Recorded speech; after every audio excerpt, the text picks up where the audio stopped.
Hello dear students, बहुत बहुत स्वागत अपने YouTube channel commerce with Sanjeev sir में। और बीकॉम के जितने भी क्लासेस हैं सारे के सारे बहुत जल्द स्टार्ट हो रहे हैं और उनके न्यूमेरिकल्स कुछ के तो अधिकांशतः हो चुके हैं और कुछ के होने वाले हैं। और यहाँ पर अब हम इस समय व्यावसायिक अर्थशास्त्र के सबसे महत्वपूर्ण जो बहुविकल्पीय प्रश्न है उनकी सीरीज चला रहे हैं और 2 दिन के अंदर ये सीरीज हमारी ख़त्म हो जाएगी।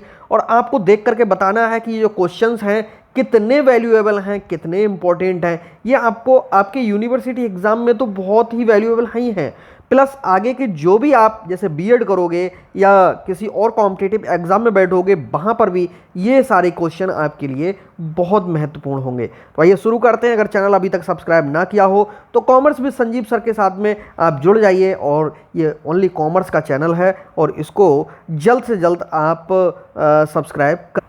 और स्टार्ट करते हैं। पहला क्वेश्चन आपके सामने, पैमाने के प्रतिफल का संबंध है अल्पकालीन, ए ऑप्शन है हमारा अल्पकालीन, दूसरा दीर्घकालीन और सी नंबर पे ए बी दोनों और डी नंबर पे है कौन सा, उक्त में से कोई नहीं। तो आपने लगा लिया होगा क्वेश्चन। इसका जो सही ऑप्शन है वो है कौन सा, बी। हाँ बिल्कुल करेक्ट, इसका बी है। तो ये बी वाला करेक्ट आंसर इसका हो जाता है। अगला क्वेश्चन है, पैमाने के वर्धमान यानी बढ़ते हुए प्रतिफल लागू होने का प्रमुख या मुख्य कारण क्या है। कौन कौन से कारण हैं, देखिए बढ़ते हुए प्रतिफल लागू होने के मुख्य कारण है अविभाज्यता, विशिष्टीकरण और आकार की कुशलता और उक्त सभी। तो ये बता दें आपके लिए इसका जो करेक्ट आंसर है आपने लगा लिया होगा, सही आंसर इसका डी है और उक्त सभी। अगला क्वेश्चन है, जब उत्पादन में आनुपातिक परिवर्तन साधन मात्रा के आनुपातिक परिवर्तन से कम होता है तो क्या होता है, फिर से सुनेंगे। जब उत्पादन में आनुपातिक परिवर्तन साधन मात्रा में आनुपातिक परिवर्तन से कम होता है तब क्या उत्पन्न होता है या तब उत्पन्न होता है, क्या उत्पन्न होता है भाई, पैमाने का बढ़ता प्रतिफल, पैमाने का स्थिर प्रतिफल, पैमाने का घटता प्रतिफल और उक्त में से कोई नहीं। तो इसका जो सही आंसर है वो क्या है, सी वाला है, पैमाने का घटता प्रतिफल।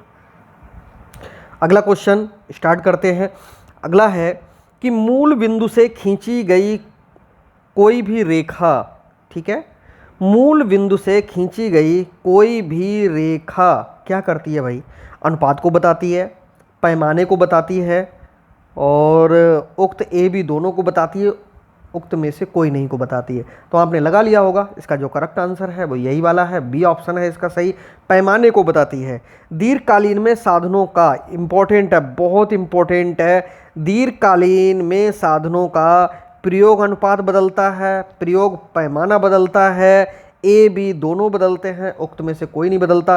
तो आपको बता दें, आपने लगा लिया होगा, इसका जो करेक्ट आंसर है वो कौन सा है, बी है, बी इसका सही आंसर है। ओके, अगला क्वेश्चन कह रहा है कि निम्न में से कौन सी बाह्य बचतें हैं, ठीक है, या बाह्य बचत है, कौन कौन सी है। देखिए सस्ती यातायात सेवाएं, अगर हम सस्ती यातायात सेवाएं लेंगे तो क्या बचत होगी, बाहरी बचत होगी। बैंकिंग सेवाएं, ठीक है, प्रशिक्षण व्यवस्था और उक्त सभी, इनमें से आपको सेलेक्ट करना है कि इन चारों में से कौन सा विकल्प सबसे सही होगा, ठीक है। तो आइए इसको क्लियर करते हैं कि इनमें से जो करेक्ट आंसर है वो है उक्त सभी, यानी डी आंसर इसका बिल्कुल सही है। अगला क्वेश्चन है, निम्न में से कौन सी आंतरिक बचत है, श्रम विभाजन, अपशिष्ट पदार्थ की बचत। अपशिष्ट पदार्थ किसके लिए कहते हैं, जैसे हम कोई प्रोडक्ट बनाते हैं तो कोई प्रोडक्ट जब बनाते हैं तो उसमें से जो कचड़न, कूड़ा या टूट फूट एक तरफ गिरती हुई चली जाती है, ओके, तो उसी के लिए हम अपशिष्ट पदार्थ कहते हैं और उनको देखो रिसाइकिल कर दिया जाता है। ये बहुत पूछा जाता है, अपशिष्ट पदार्थ भी कभी कभी एग्जाम में पूछ लिया जाता है। जैसे हम आपको बताएं, ये आप एक कॉपी बना रहे हो, किसी भी अच्छे पेपर पे कॉपी बना रहे हो, लेकिन इस कॉपी को सही शेप देने के लिए आपने थोड़ा सा इधर कट कर दिया, इधर कट दिया और ये जो कतरने हैं ये गिर गई। अब इनको क्या हुआ, इनको फिर से जो कतरने हैं उनको फिर से पेपर तैयार किया और पेपर तैयार करने के बाद में एक रफ कॉपी आपने इसकी बना दी जो हल्के पेजेस की होगी, ओके। तो ये हमारा अपशिष्ट का क्या हो गया, प्रयोग हो गया। तो यही चीज़ अपशिष्ट पदार्थ की क्या होती है, बचत कहलाती है, ठीक है। अपशिष्ट पदार्थ को दोबारा प्रयोग कर लेना। अगला है मशीनों का उपयोग, तो आंतरिक बचतों में तो ये सभी आते हैं, तो इसका करेक्ट आंसर जो होगा उक्त सभी होगा। अगला है उत्पादन को एक सीमा से अधिक बढ़ाने पर प्राप्त होती हैं। भाई क्या प्राप्त होती हैं? देखिए लाभ प्राप्त होता है, बचतें प्राप्त होती हैं, अबचतें प्राप्त होती हैं और उक्त में से कोई नहीं। अब देखिए यहाँ पर मैं आपको बता दूँ, ये जो प्रश्न है इम्पॉर्टेंट प्रश्न है और इस इम्पॉर्टेंट प्रश्न में एक बात का विशेष ध्यान रखना है कि उत्पादन को एक सीमा से अधिक बढ़ाने पर प्राप्त होती हैं, ये शब्द लिखा हुआ है। तो एक बात तो निश्चित है कि लाभ तो होता नहीं है, क्योंकि होती है लिखा हुआ है। जब होती है तो इसका मतलब है स्त्रीलिंग को ये चिन्हित कर रहा है। इस तरह से भी आप पहचान लिया करो। और क्या होती है, तो इसके लिए मैं बता दूं, आ बचतें इसका सही ऑप्शन है। तो आ बचतें क्या चीज़ होती है? आ माने नहीं और बचतें माने जो बचत नहीं होती है। कहने का मतलब है कि उत्पादन को, प्रोडक्शन को जब एक सीमा तक आप करोगे, यानी उतना प्रोडक्शन करना चाहिए जितना हमारा सेल हो जाए। अब उससे भी ज़्यादा अगर आप प्रोडक्शन कर रहे हो तो बचत नहीं हो सकती। क्या होगा?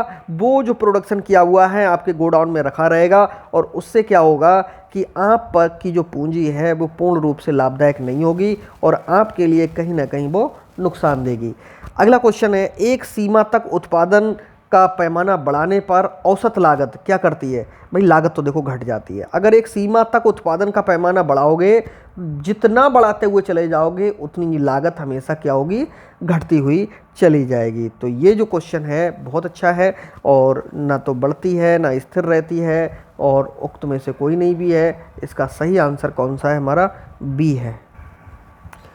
अगला क्वेश्चन है हमारा, दीर्घकालीन में यदि आदर्श उत्पादन बिंदु के उपरांत उत्पादन के पैमाने को बढ़ावा देने से उत्पादकों को प्राप्त होती हैं। भाई क्या प्राप्त होती हैं? बचतें प्राप्त होती हैं या बचतें प्राप्त होती हैं? क्या प्राप्त होती हैं? भाई इसके लिए आप लगा करके देखिएगा कि इसका आंसर कौन सा होगा। तो मैं आपको बताऊं, इसका आंसर बचते ही है। ठीक है, ना तो बचते हैं, ना हिरासमान नियम है, ना आंतरिक बचते हैं, इसका बचते हैं। अगला क्वेश्चन हमारा है कि अत्यधिक केंद्रीकरण के फलस्वरूप क्या प्राप्त होता है, यानी प्राप्त होती हैं। क्या बचतें, बचतें, ये भी दोनों, उक्त में से कोई नहीं। तो बिल्कुल समय बर्बाद मत करिए, तुरंत लगा दीजिएगा बचतें प्राप्त होती हैं। यानी अत्यधिक के अगर केंद्रीकरण करेंगे तो हमारे लिए बचतें नहीं बचतें प्राप्त होंगी। तो ये जो क्वेश्चंस थे आपने अभी देखे, अच्छे क्वेश्चन थे और इन क्वेश्चंस को अगर एक बार में क्लियर ना हुआ हो तो आप एक बार और कर लीजिएगा, क्योंकि ये प्रश्न 100% आपके लिए कहीं ना कहीं वैल्यूएबल हैं। जो लॉन्ग क्वेश्चन आएंगे उनमें से भी बहुत कुछ इन प्रश्नों के आधार पे आप लिख सकते हो। तो एमसीक्यू क्वेश्चन को सॉल्व करने का सबसे बड़ा फ़ायदा ये भी है कि इनसे दीर्घ उत्तरीय प्रश्न हैं, लघु उत्तरीय प्रश्न हैं, उनके लिए भी मैटर तैयार होता है। तो मिलते हैं नेक्स्ट वीडियो में, तब तक के लिए बाय बाय।